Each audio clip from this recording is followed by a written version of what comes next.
It's your man Nick Cannon. You know how it is. It's so incredible when we rocking with We Act Radio. Let's get it. Where else will you get the most current information on game changers? Design thinkers and well-known innovators. In-depth interviews from visionaries and trendsetters from science to food to entertainment. On the Behind the Mind radio show. We Act Radio, 11 to 12 p.m. every Friday and Tuesday, 7 p.m. Join me, your host, Karen Baker. And me, Anthony Leonard. We talk about design, innovation, business, and culture. Be sure to follow us at Instagram, Twitter, and Facebook at BTM Radio Show. We look forward to your comments and hearing from you. Think different about design. Behind the Mind radio show. Hey, this is Dawn Myers, founder and CEO at The Most, and you are tuned in to Behind the Mind radio show on We Act Radio. We Act Radio.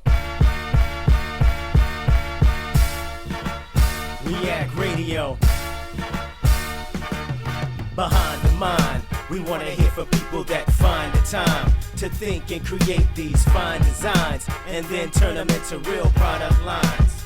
So call us up, Behind the Mind. We want to hear from people that find the time to think and create these fine designs and then turn them into real product lines.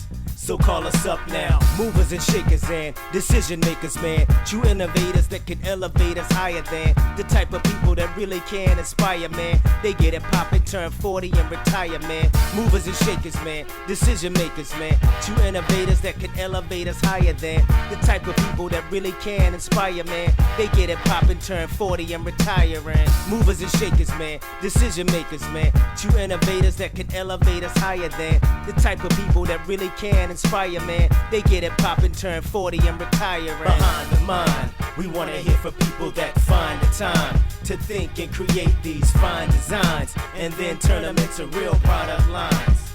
So call us up, Behind the Mind. Electric. Happy Friday, everyone. I hope you all are having a wonderful start to it. I hope wherever you are, the weather is going really well, meaning it's sunny and it's warm, or at least a good temperature that you enjoy to be able to get outside and enjoy.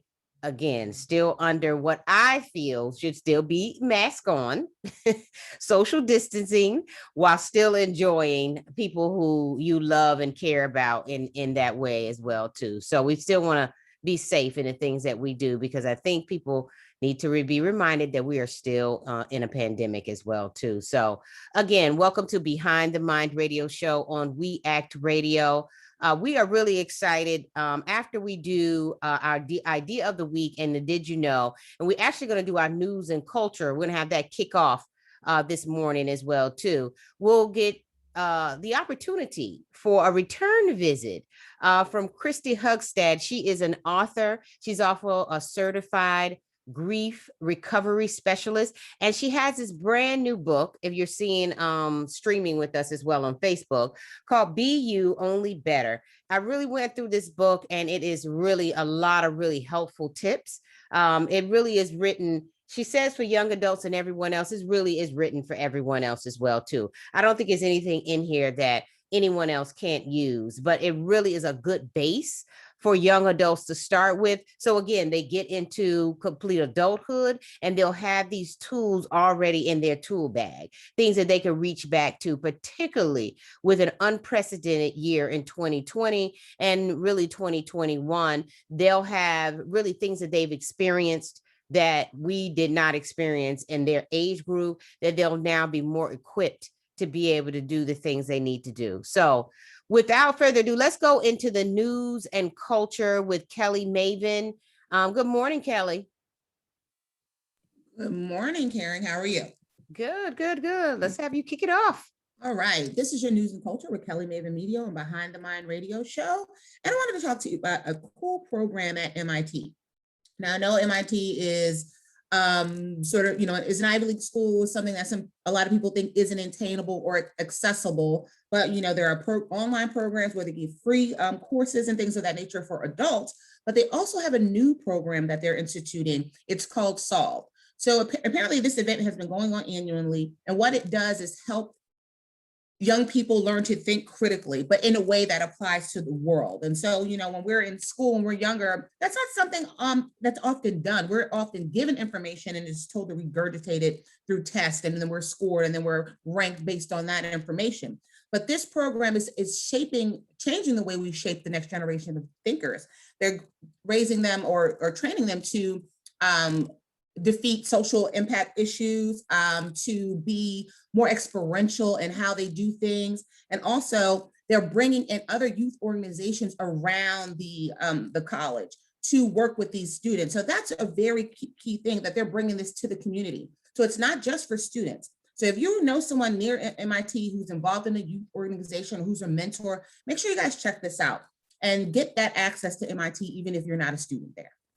In the next two segments, I want to talk about money, because I just had some conversations over the last couple of weeks with people about money. And it's just that we're so afraid to seem to want more, or we feel like we might be greedy, or that we can't have more. The more you have, the more you can do for other people. So never feel selfish for wanting things for yourself, wanting more for yourself, but also if you are sharing this with the world and things of that nature, that's the point of having more, so that we can all be of assistance to one another. So let's get more. Cryptocurrencies, everybody's talking about it. And I just want to kind of give people an intro into how you can learn more and also get involved at a beginner investors level. So there's all of these platforms that you can use, like Robinhood, E-Trade, that allows you to become a trader, become an investor. Now, this is not something to play with your life savings with out the gate, okay? You want to get some information, learn about how things work. But I want to empower you, because people oftentimes won't find out about something because they think it's too hard or it's too late for them. It's not too late for you to get involved in getting this stock money.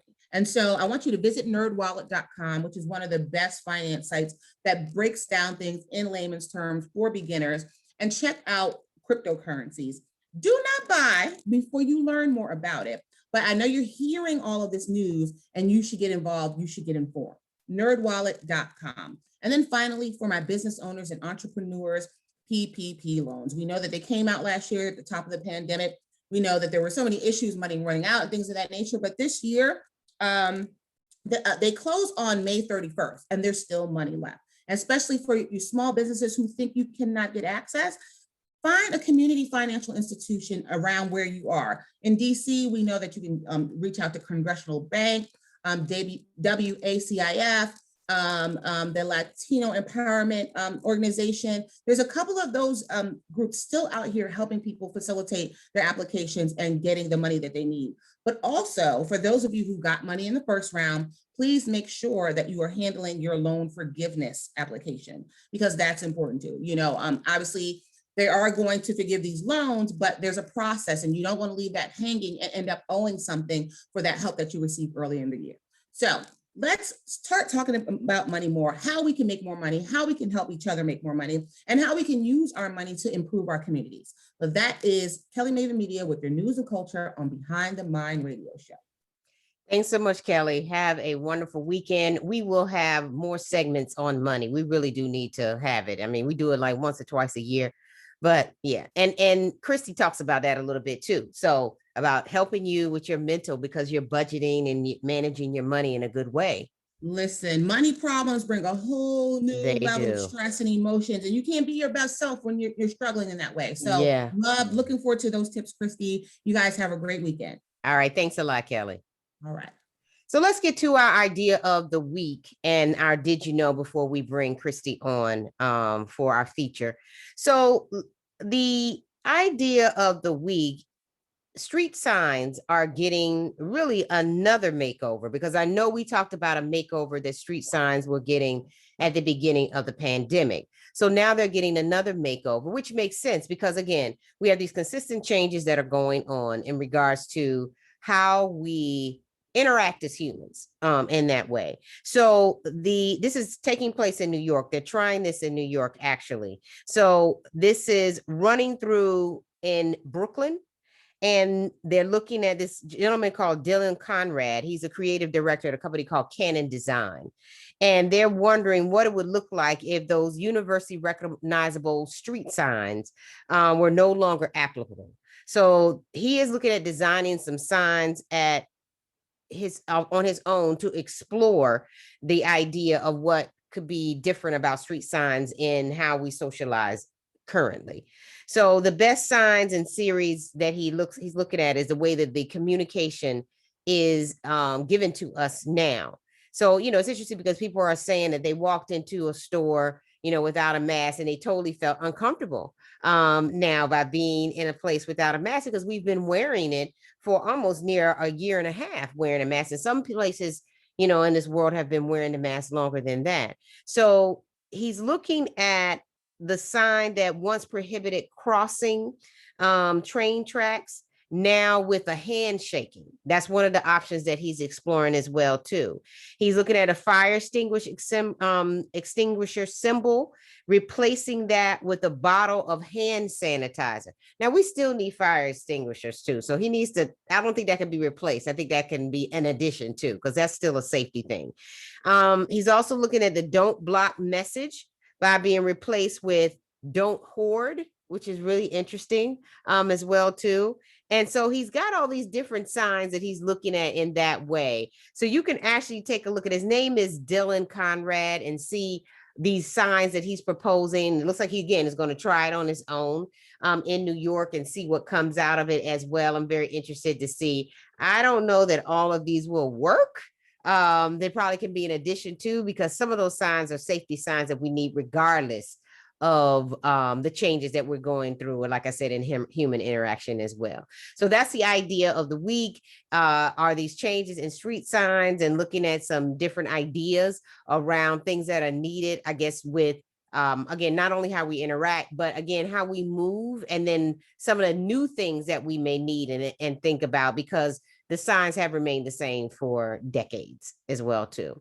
So when we talk about the did you know, if you're new to our show, the did you know are things that have happened historically in time that you may not know about, or things that are going on throughout the month that people don't know that they could or should recognize. So with the Stop Asian Hate and the violence, the Asian Pacific American Heritage Month, I think probably has had a big boost this month. We've recognized it every year that we've been on air. But I think it's gotten a boost this year because of the violence that has happening. And then yesterday, Biden signing in the bill as well too. So we want to make sure that we continue to recognize Asian Pacific Heritage Month. And so we want to recognize for this particular show, we want to look at people understanding that it was actually brought into the United States first on May 7th of 1843. So this marks the anniversary of the completion of the Transcontinental Railroad on May the 10th of 1869. So the majority of the workers who laid the tracks were Chinese immigrants. And this is part of the celebration and the history as well as to how Asian Pacific Heritage Month was actually formed. So if you're not aware, not sure why, but if you're not aware, you should look it up and understand it. And also people who are contributors to it, who are historical icons, who are activists, artists, even newscasters we've celebrated, those who are scientists, innovators, inventors, the people who fall within the Asian Pacific Heritage Month or who are Pacific Islander. We want to make sure that we celebrate as well. So the second is National Physical Fitness and Sports Month, is a month of May. And during that time, we try to always encourage people to get out and move around. Now, we've done many shows on health and fitness. We did one last week. The show today is around mental health and also health and life, a healthy lifestyle. So we want to make sure that if you don't know, this is National Physical Fitness and Sports Month. So things about being active, movement, we'll talk about with Kristi as well. Look at the ways to increase your heart rate by, again, movement and getting up out of your chair. We've talked with Dr. Ravinia Brock about the fact that sitting and what it is doing to the body by sitting extensive amount of time. And we started talking about that around 2018. And here we are in 2020, or had in 2020, where people sat more than they've ever sat before, and the impact that that had and will have on the body as well too. So also walking, get some time in to walk. Again, the weather is shaping up.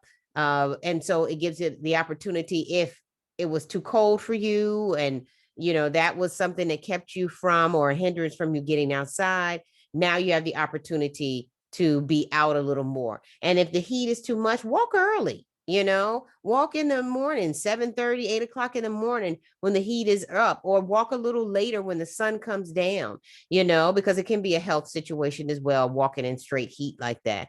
But moving, exercising, physical fitness is extremely important in this time, particularly for those who have still chosen not to get out, and with the restrictions that are being lifted as well too. So again, Asian Pacific American Heritage Month will continue to honor that throughout the month of May. National Physical Fitness and Sports Month, and then also is Mental Health Awareness Month as well too. So that is the Did You Know for today. And so now we have the opportunity for her second return visit, because she has this new book, and the first visit was great as well too. Learned a lot from her. We want to welcome to the show Kristi Hugstad. She is the author of this new book, and I showed it before. I'm going to show it again. Be You Only Better, if you all can see that. And then for those who are listening to us on the radio, it's called Be You Only Better. So welcome to the show, Kristi.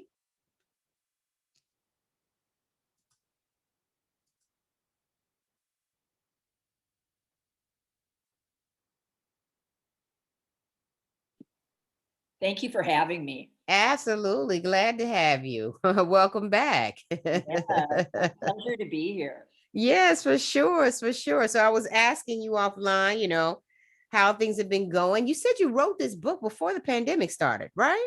Well, it actually took a couple of years to complete the book.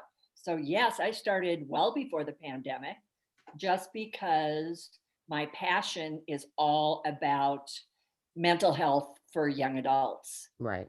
And so, then the pandemic hit, and then it released this past March, which couldn't be more perfect timing. Good. Yeah, it was perfect timing. Absolutely. Especially the tools that are in here is perfect timing for people as well too. And it's a great size book, and it's easy to move through, I would say, as well too. So when you were thinking about the book, was that part of the design of the book? Absolutely. I'm also a teacher, and I know the attention span, not only of young adults, but adults. Right. And you cannot overload the book with all kinds of statistics and scientific information. It's got to be an easy read, very black and white and straight to the point, or you'll lose your audience. Right, absolutely. And it doesn't do that. It didn't lose the audience, because I've been in school full time for a full year, so I couldn't read anything else. But I was able to get through the book, and I was like, these are some really great tips as well too. So let's just jump into why write it. Why write Be You Only Better? Well, 8 years ago, my husband died by suicide. He ran in front of a train in Dana Point, California, where we lived. And to just add to the traumatic situation, Bill's father was a passenger on that train. So it took me a long time to process what had just happened. Right. And to be honest, I kind of felt like, even though the warning signs and risk factors were there, suicide is something that happens to other people. Yeah. I never thought he would actually complete the act. Okay. That was beyond my wildest dreams. So after a few months of journaling and trying to kind of sort out my grief journey, I decided to use my journaling as a book to share my story. But the most important part of that book was tools for grief and what I did personally to move forward in my grief journey. Then I took it a step further, and I thought, my husband was 54 when he died. He was in that perfect high risk group, 54, middle-aged white man. He bought into the stigma of mental illness. He did not ask for help. I tried to get him help. And I thought, if we're going to start conversations about mental health, about mental illness, depression, suicidal ideation, the place to start is not with a 54-year-old man. We need to take this to our teens. These conversations need to start young. Our youth needs to grow up knowing that mental health is just as important as physical health. So then I kind of shifted my focus on writing to young adults, to teens, college age kids. Here are some tools. Here are some things you can actually do to take care of your own mental health and not have to rely on anyone else but you. And then you take those tools and you take them with you in your life journey. Yeah, which is great. I think, and Kristi was on in 2019. She shared the story about her husband as well, too. So I appreciate you sharing it again for those who didn't hear it and need to hear it as well, too. Because one of the questions I had was about the amount of research, that went around, because I know you did scientific research, but part of the research is real life research, stuff that you just experienced, being a teacher and being in a classroom and serving the age group of young adults, but also living it with your husband, before his passing, and wrapping all of that around into a book. But, talk about that as well, that real life versus that scientific that have made the books that you've written. Well, what was really eye-opening for me? I the year before, went into the schools in the area, and I would talk to the health classes about all the different issues that our teens are facing today. Cyberbullying, peer pressure, academic pressure, self-pressure, gender confusion, anxiety, depression.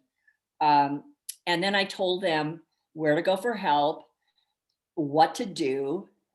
And then my message was, if you or a friend has thoughts of suicide or not wanting to be here, you need to talk to an adult you trust.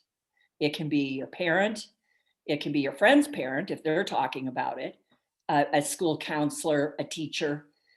Find that adult that you trust and reach out to them.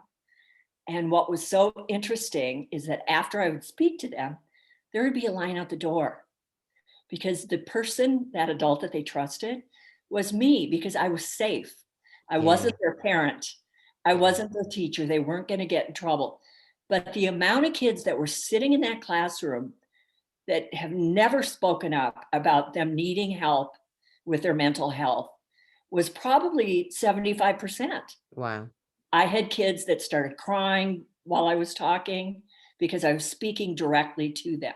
Right. So they have bought into the stigma. They don't want their parents or teachers to supposedly think less of them because they're struggling with their mental health. And that's got to change. Yeah, it does have to change. I mean, you're right, because I don't know, there's a stigma, around it that I don't know. And then I guess I throw in a question at you, how to break that, and not people suffering in silence, in that way. A friend of mine posted maybe earlier this week that she lost someone because they didn't think they could go to anyone, and talk about what was going on. So I think they took their life. So it's like, so how do we start to, is it a campaign? Is it an initiative? What should we do so that people feel some level of comfort in at least having someone to talk to? Well, it needs to start in our schools. This needs to be taught. And I don't know what's going on where you are, but I'm in Southern California, and the health programs are being cut completely. Yeah. So they're getting nothing. Maybe once a year, a school counselor will come in and give them some general mental health tips, but it is not being made a priority in the schools. Right. And that is really tragic. Normalizing the conversation is key, because if you think about it, our kids need to have a physical to be in sports or, True. engage in any kind of physical activity programs.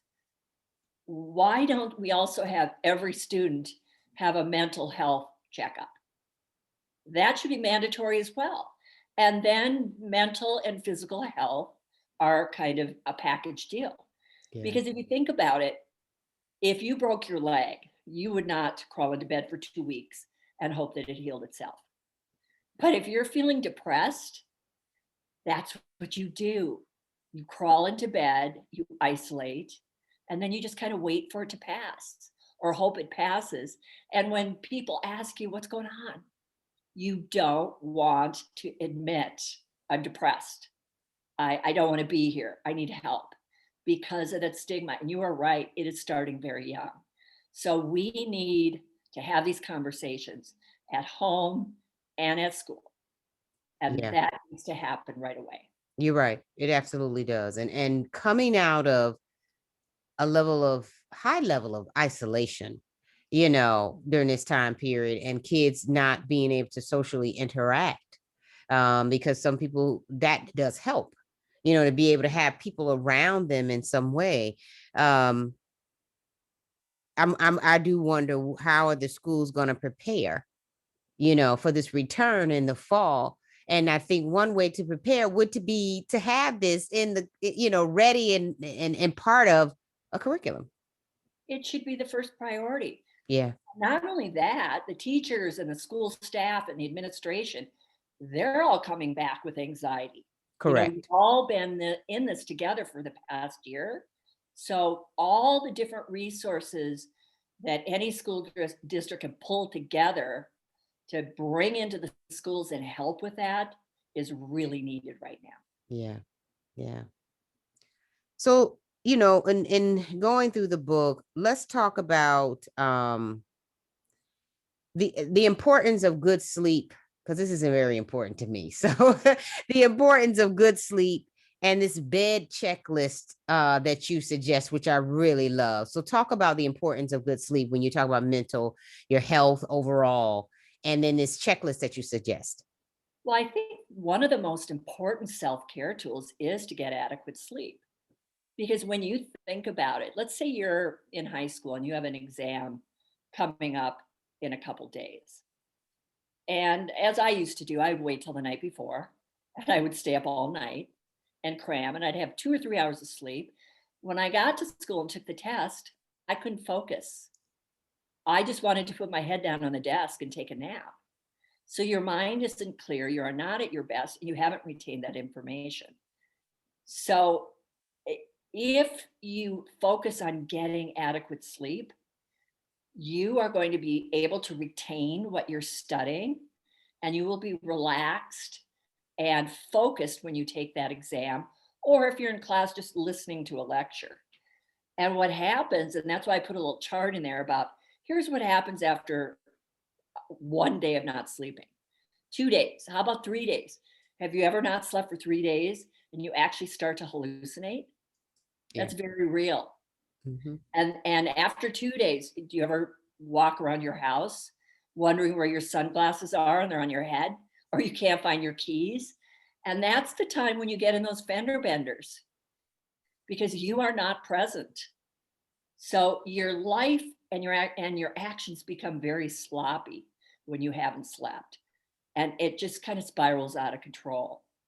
So when you think about it, if you're at your best, you feel rested, you feel sharp, focused, and alert, everything about your day is going to go well. So I think that's probably the most important self-care tool that I have in the book. Yeah, I agree. And even when we talk about young adults, talking to parents, particularly those, again, in the teen age group, and they're up playing video games on the internet until 3 or 4 o'clock in the morning, and then have to get up and still be present, particularly in this year online. They can't get the camera turned on, they can't, because they're just not, they're just in a fog, they're really in a fog because they're hanging up, and the parents like, you still need to get up, and participate. And they're like, oh yeah, I could do it, when they really can't at the end of the day. They're just going through the motions. Yeah. But they're not retaining anything. Mm-hmm. And so it's no benefit. Absolutely. So then what happens? I haven't slept. I don't feel well. My immune system is compromised. I'm going to get sick a lot easier. I'm too tired to exercise. I don't care to get out in nature and get some vitamin D and some fresh air and some sunlight. And so everything else kind of goes down with it. So that's why if you start with a good night's sleep and make that a routine, that's why I put that checklist in there. What's going on in your bedroom? Are you taking your phone to bed with you? What are you doing to relax? Are you meditating? Are you reciting positive affirmations? Are you putting your mind in a good place? Is your room dark? You know, and don't go to bed at 1 o'clock. You fall asleep by 3, your mind's racing. So you have to start shutting down your technology and your mind a couple hours before you actually want to be asleep. Right. All good tips. Definitely, for sure. Definitely.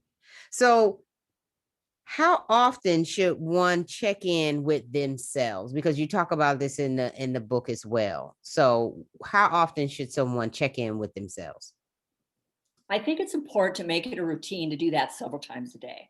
Okay. And that's why throughout the book, I thought, I'm not going to just tell you to do that. I'm going to show you how to do that.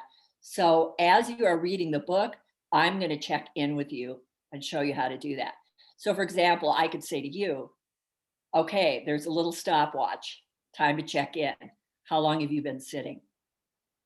Right? You're going to say, well, I've been sitting here for 3 hours. Yeah. Okay, so what can you do in the present moment in real time to make yourself feel better? That's the next question you ask yourself. And you could say, well, I have 5 minutes before my next interview. I'm going to get up, I'm going to stretch, I'm going to go outside, walk around for 5 minutes, take 10 deep breaths. I'm going to come back in, sit down, and I'm going to start new. Got it. Right? A couple hours, you know, and then later in the afternoon, I could check in again and say, when's the last time you ate? Ooh, I haven't eaten for 6 hours. How's your blood sugar? How do you feel? I feel terrible. I'm depressed. I have no energy. What can you do in real time to change that? Well, I can shut down. I can go to the refrigerator. I can get an apple, some almond butter. I can get a snack, get my blood sugar back up. And then I'll come back to what I'm doing and I'll be more productive. So I think you need to do that several times a day. Okay. And then the key is ask yourself that question in the check-in and then take action to do something to make yourself feel better. Got it. Right. So it's the check-in and kind of analyze what it is and then some action with it as well. Yeah. Because if you say, I've been sitting for 6 hours, and then you just move on and you keep sitting. Yeah. You're really not doing anything for self-care. Right. Okay. Good points. And I'm famous for sitting for long periods of time. Right. Even before the pandemic. So, but the pandemic did more wear and tear on my body because the requirement was to have my face in the screen more, you know, and so I felt it physically than I ever have before as well. And that's not healthy. No. So I definitely have had to get up more, you know, with myself and do the check-in as well. Because the thing is, I'll check in, but then it's the action. So I'll check in and say, oh, I'm sitting here for 3 hours. Okay. And I'm like, let me finish that, you know, that type of thing. The check-in by itself isn't doing anything. Right. It's the action you take to make yourself feel better when you ask yourself that question of self-care. Right. That's the point of checking in. Right. It's the doing. So I saw this line in the book and I thought it was really good. So I want you to explain, don't be an unforgiving perfectionist. That is so stressful. When you expect perfection of yourself, you also expect it of everyone around you. And then usually with that comes judgment. Yeah. And with that comes stress in relationships. So you have to just allow yourself some slack and some forgiveness and the opportunity to be human. None of us are perfect. That's impossible. So, you're going to have days where you just kind of have to lower the expectations of yourself. And we all have those minimum days where you are just in survival mode and you're doing the best you can for that day. So I think it's really important for people to realize not every day is going to be that productive. Some days, all you can do is just breathe. Yeah. And that's okay. Yeah, that's true. So that's all about self-care too. It's like, I woke up and I just didn't have it today. And that's when you don't do well. You don't communicate well with other people. And then things aren't going right for you. Mm. But if every morning you wake up and your goal is to be perfect, that is going to set you up for failure. Yeah. Yeah. It's interesting because I don't know if I've heard the word as much as I did in the past of perfection, and maybe it's who's around me, but I know that people still mentally have that as this goal or something hanging over their head in a way of wanting to achieve perfection in some way. Yeah. And it's impossible. Yeah. It's a goal that's not attainable. And I know for me, even with my husband, I was on such a mission to fix him. Mm, And it took me a long time after his death to realize, you know what? I did the best I could with what I knew at the time. yeah. I didn't know all the warning signs and risk factors of suicide. I maybe didn't get him to the right doctors. I don't know. But instead of saying, you didn't do things perfectly, you weren't perfect, you didn't get him the help he needed, I chose to say to myself, you did the best you could with what you knew at the time. Yep. And that self-talk is so important. Very, very. Yeah. And it's truth. It is truth.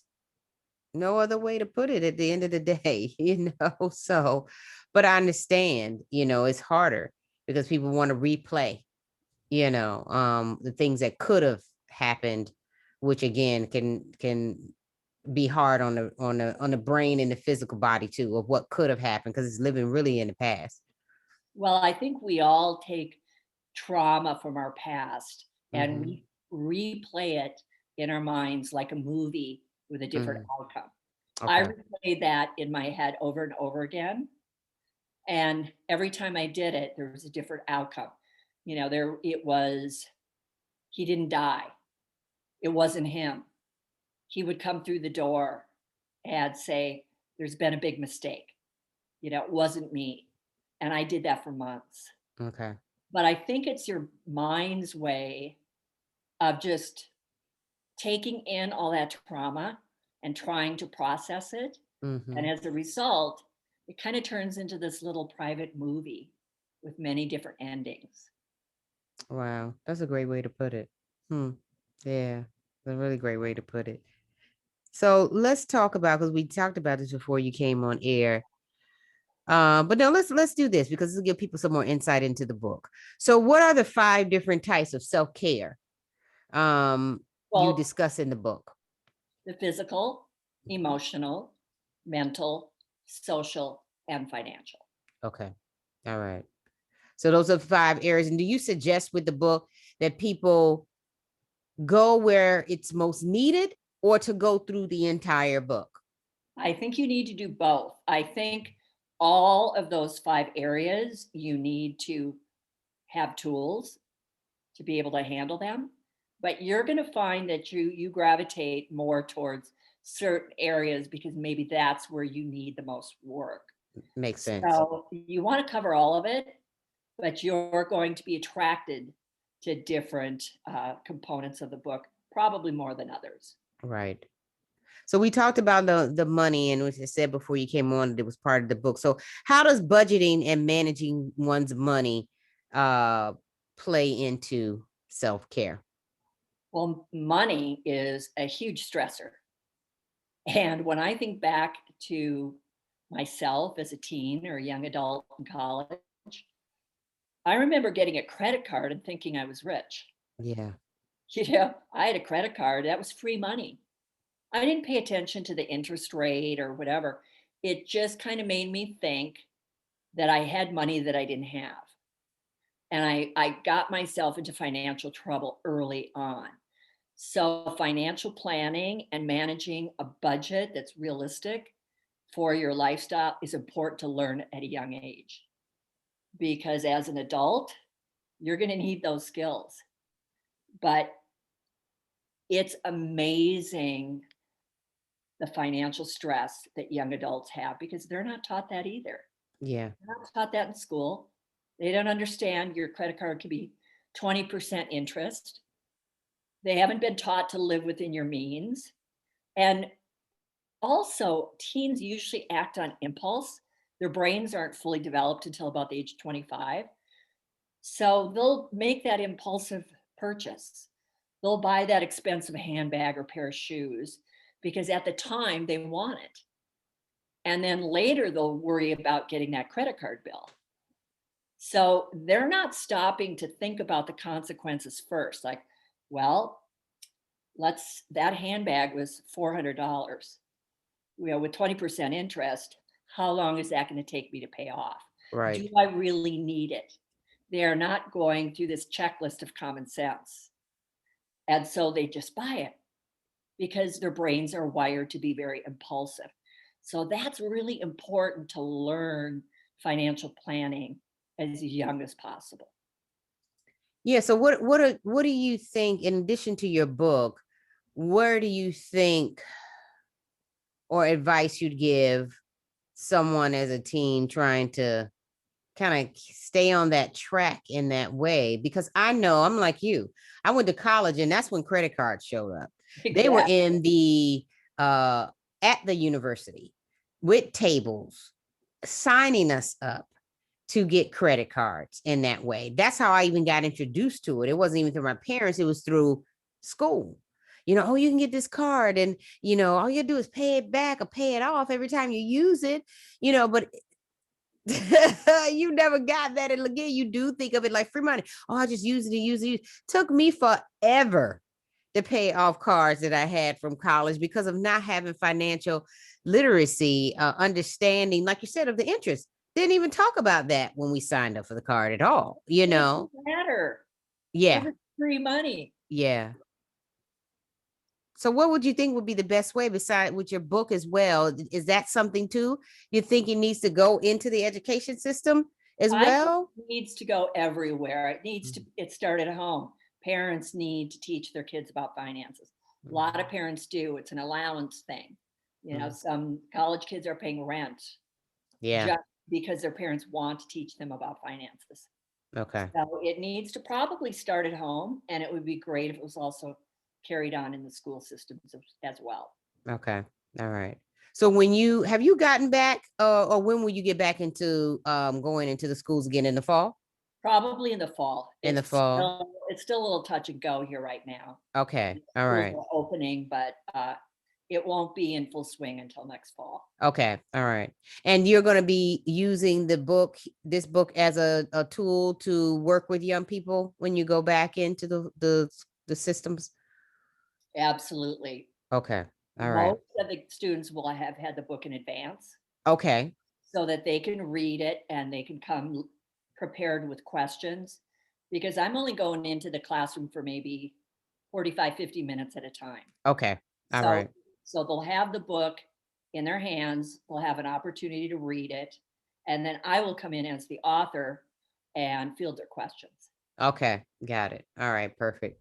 It'd be great to do some online stuff too, because it's just so many exercises in here, to be able, and, you kind of, in some ways, with some of the things, you need an accountability partner, someone that you can check in with, and say, this is what I'm dealing with, or this is what I tried this and it worked, or I want to celebrate that I did this. I think that would be also great with a lot of the tools that you have here, particularly the budget and money one. And then I'm talking next about that movement log. So I think it would be great. Accountability is one of the biggest factors about the whole book. So the problem that I have is once I go into the schools, I talk about all these different self-care tools. At the end, I have a worksheet or a graph that teaches them how to get started.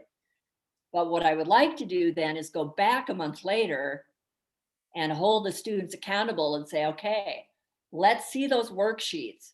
Did you tally up in the sugar chapter how many teaspoons of sugar that you're consuming daily? So that accountability isn't there because I'm in the classroom, I'm teaching it, but then I need to come back, right?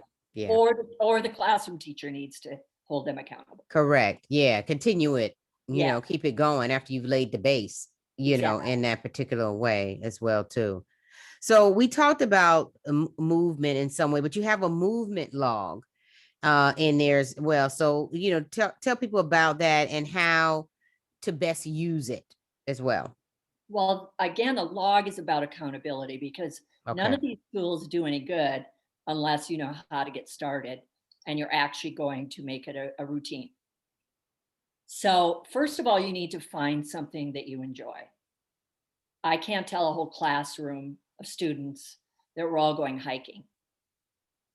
Some people hate that.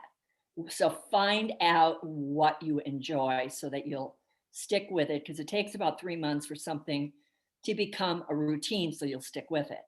If you don't like it, you're not going to do it. Right. So if you're a cyclist, if you like hip hop, find a video on social media that you like. If you like to go to a gym and lift weights, do you like dance, aerobics, skating, whatever that is, narrow it down, because your odds of being successful and doing it on a regular basis depend completely on your passion for that activity. And then write it down. How long did I, and be realistic. If you've been doing nothing, if you've been sitting this past year during the pandemic, maybe going out for a 10-minute walk around the block is how you're going to get started. That's fine. And then the next week it's 15 minutes and you can build from there. So just like anything, hold yourself accountable and use the charts in the book to log your progress.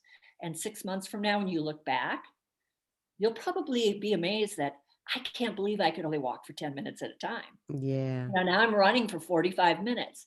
So the progress will also help keep you motivated. Yeah, that's very true. And then again, and I think that's also where you come in and there's the wins, because people need a win, so you're able to look back and see, oh, look how far I've come, it's something that you didn't think you could do, and now you've done it and with success in that way. Right. So you don't need somebody else's validation or approval. By using the charts and the graphs and logging your progress, you are getting it from within. Right. And that's a really good place to start. Yeah, that is. It's a really great. I'm going to use the movement log. Right. We'll do that. Yeah, I am. Just to get out of this seat. Right? I'm going to use it, because I really enjoy yoga. I'm consistent with it, with the classes and stuff like that.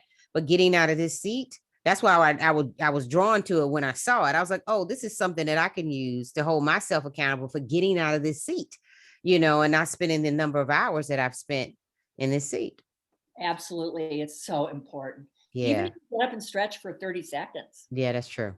Yeah, exactly. It's better than what I've been doing. So what are some tips that you have for parents that they can use to empower their teens now? The best tip I can give parents is be a role model for your kids. That's why the subtitle is Real Life Self-Care for Young Adults and Everyone Else. Because most of the feedback I get is from adults that say, I didn't know any of this. Right? So you need to lead by example if you're going to bed at 1 a.m. and you're getting up and having 10 cups of coffee and you're serving meals that aren't healthy and full of sugar, and you're not walking around with a positive mindset, your kids will model your behavior. Yeah. So it's really important that you lead by example. And also, if you've read the book, make a comment to your child and say, hey, did you know, and I didn't know, that 1 can of cola has 10 teaspoons of sugar? That is so appalling. I'm never drinking another soda again. And now you're kind of opening the door with your child to have a conversation about sugar. And then from there, you can progress to self-care. So find something in the book that resonated with you and then share that with your child so you can kind of get on the same page as them. Instead of, you need to read this book because you're being lazy, you're not exercising, you're not healthy. Just find one little tidbit of information to share with them and start opening up that dialogue. Yeah, you're right. Because otherwise being a parent, that leading by example, it's so interesting how they just start to pick it up and you watch them do the same or remind you of what you reminded them of as well, in the conversation by watching you make the shift and the change. And if you're getting outside, even if it's for 10 minutes and taking in fresh air and sunshine and moving, and you're coming back and saying, wow, I only had a 10-minute break there before my next interview, you are sending the message to your child, well, I need to do that too. 10 minutes is very valuable. Right. They might be thinking, I don't have an hour or two to work out, so I'll just lay here with my phone. I see. Right. So if you're going out for 10 minutes, then they're going to start to feel a little bit guilty about doing absolutely nothing. Yeah. Yeah. Like my son and I went for a walk before the show this morning. He was like, you need to start running. I said, I need to build up to a run, please. Thank you. He says, you do yoga all the time. You should be ready to run. I'm not ready to run. That's cute. He's like, well, we need to work towards that. Okay, we can work towards it, but not today. But not today. Yeah, not today. So let's talk about journaling as well, because I think that it has been important to me as well to journal and to be consistent with it when things are heavy on my mind and when things are good as well too, or it's just a paragraph worth of thoughts as well too. But offer people some tips for journaling, and journal writing prompts if they're a beginner. Well, if you're a beginner, the prompts are really important because what I find so often, you can't tell somebody to start journaling because they have no idea how to start. Yeah. So the journaling prompts are questions to ask yourself, and you write down the answers, and that will get you into the flow of journaling. So the best way is to say, okay, how am I feeling right now in this present moment? Answer that question, start writing it down. Today, I'm feeling really tired. I didn't sleep last night. The reason I couldn't sleep is I was worried about this, whatever it is. So that will start getting the momentum going for writing. Or what challenges have you had today? How are you handling those challenges? What did you learn from those challenges? If your body could talk, what would it tell you right now? That's what a good one. did you need right now? Yeah. Was there a friend that you supported today? So also get outside yourself for a moment. What did you do today for a friend to make them feel supported or make them feel better? What do you need right now from a friend to make you feel better or to make you feel loved or supported? Mm-hmm. So it's one thing to just write about how I'm feeling at the present moment, what I can do, what is making me anxious. That's great, write that down. But it's also important to broaden your world. Okay. And make it about other people. What did you do to support a friend today? Mm-hmm. Because when you are of service to other people, that raises the endorphins in your brain and makes you feel better about yourself. So journaling is not just about you. That's a good point. I don't know if I have, that's probably the first time I remember hearing somebody say journal about what you did for someone else. Cause you spend a lot of time journaling your thoughts, Right. in your head, so that's a good one to do that. Particularly you talk about mental health. And even when I was saying about the wins, to look back and reflect and know that you did help another. And that's a big win. Yeah, And that's a big that win. makes you feel good about yourself. That helps to alter that brain chemistry towards positivity. And that's a big part of self-care. Because I really too want to stress that self-care is about your world and the community and the people around you, your family, your peers, your loved ones. Self-care is not just about you. Good point. Okay. That makes sense. So before we close, let me ask you really quickly, because you answered this when you were here before, but I'm wondering if it changed. What's a motto or affirmation that you live by? That my life is happening right now, and I choose to keep my attention in the present moment. That's a good one. Yeah. I've learned to live in real time. Okay. And I'm not focusing on the traumas I've had in the past. And I'm not stressing about the potential and challenges of the future. I'm choosing to be happy and focus my attention in the present moment. So this question is probably going to be pretty clear, but do you have an object that you would not trade for anything in the world? Ooh, an object. I would like to say I have a key ring from my great great grandfather. And it's been passed down from generation to generation. Wow. But in all honesty, I would trade that for $1 million. Yeah. Because realistically, I'm not a materialistic person. So, if I could trade that for happiness or a positive emotion, that's a whole different thing.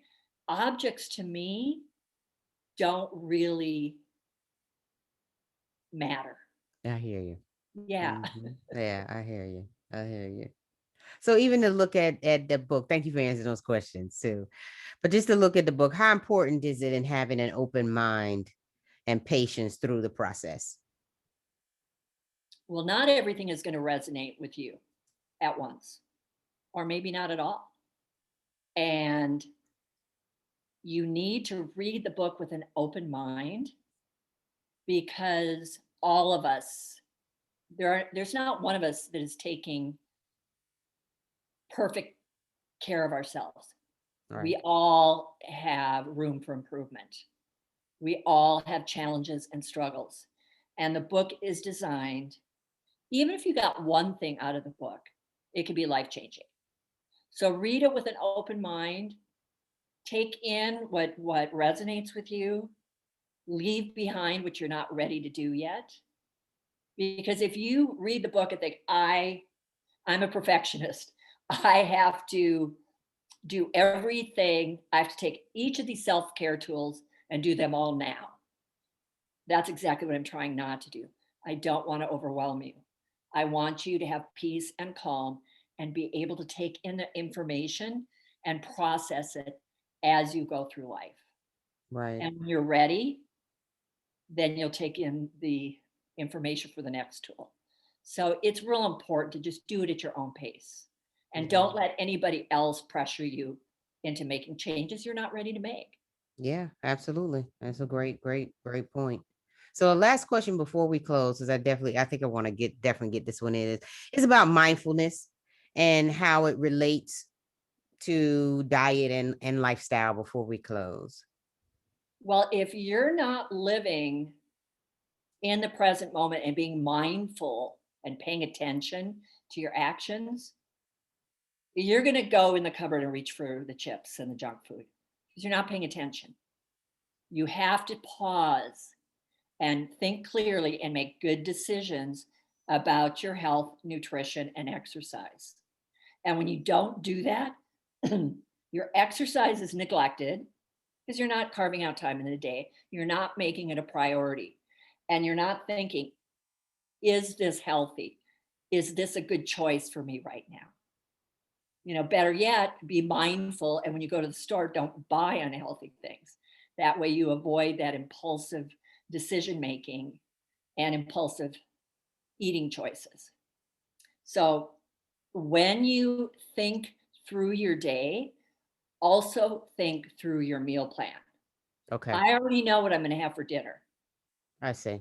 Right? I bought the groceries a couple days ago. I don't stock my refrigerator and pantry with unhealthy foods. Therefore, it's not an option. So you need to be mindful and plan ahead and keep yourself on that healthy track. Perfect. You've been great as usual. So good to see you and glad this book is here. This is a really great tool. I'm telling you, people who are listening as well as watching, it's Be You, Be Better. It's the name of the book. You should definitely grab the book. It's by New World Library, who always brings us wonderful guests. So again, thank you for joining us. And we're going to have you go ahead and close the show with your drop. All right. This is Kristi Hugstad, author of Be You, Only Better, Real Life Self-Care for Young Adults and Everyone Else. And you are tuned into the Behind the Mind radio TV show on We Act Radio. Thank you so much, Kristi. We look forward to seeing you again. You all have a wonderful, wonderful weekend. We'll talk to you soon. Goodbye.